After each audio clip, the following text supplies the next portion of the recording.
All right, in our continuing series with using the 4096, the unbuffered CMOS, which is this hex inverter part here. It's like an 04, 7404 type of part, but it's unbuffered with a very simple architecture.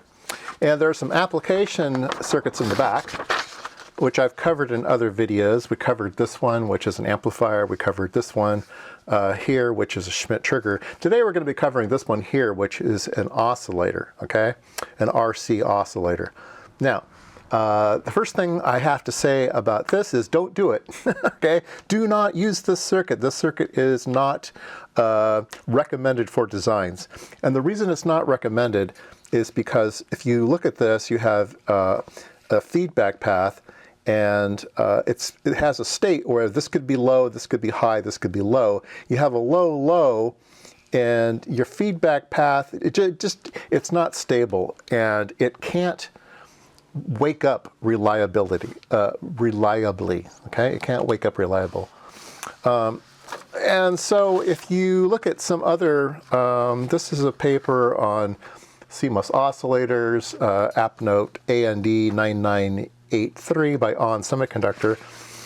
They talk about oscillator circuits where you need to have an odd number, and then you can add more if you need, but it has to be an even number, so there's always an odd number from start to finish, okay? And so our circuit that we looked at before, this is the one that's recommended. So this one has an odd number of circuits. It inserts one inverter here. And so it's the exact same circuit, but is it the exact same circuit? No, it is a bit different. It is a bit different. But anyway, it doesn't matter. This is the one you should use, okay? Because it has an odd number of oscillators, or buffers, and so from here to here it will always be out of phase. If this is high, this is low, this is right.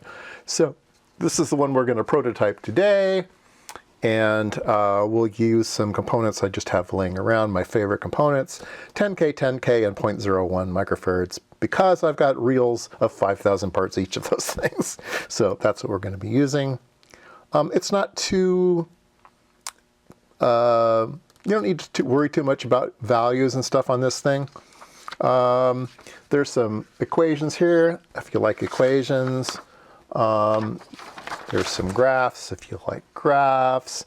And it says that if R1 equals R2, then the frequency is about 0.559 over RC. And then if you have one bigger than the others, blah, blah, blah, blah, blah.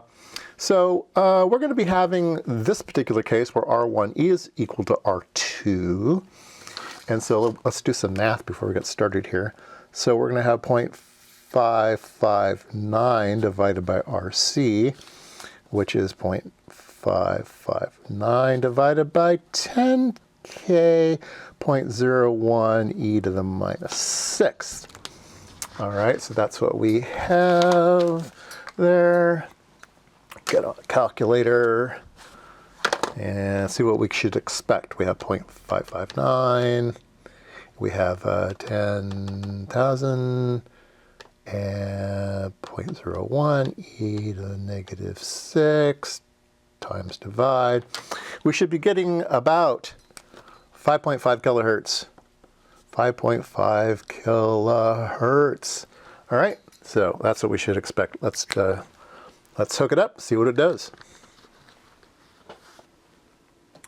All right, I've applied 5 volts to the circuit, and let's see what we got over here. It looks awful dark. Let me change the camera here. There we go. Now we can see. Now we can see what there is to see. And yeah, it's going up and down, up and down, up and down. Square wave almost. Let's look at some things. Let's turn on some measurements here. Let's see, measure. Let's do measurements. Let's do time. Let's do, let's see, race time period, fall time, burst width.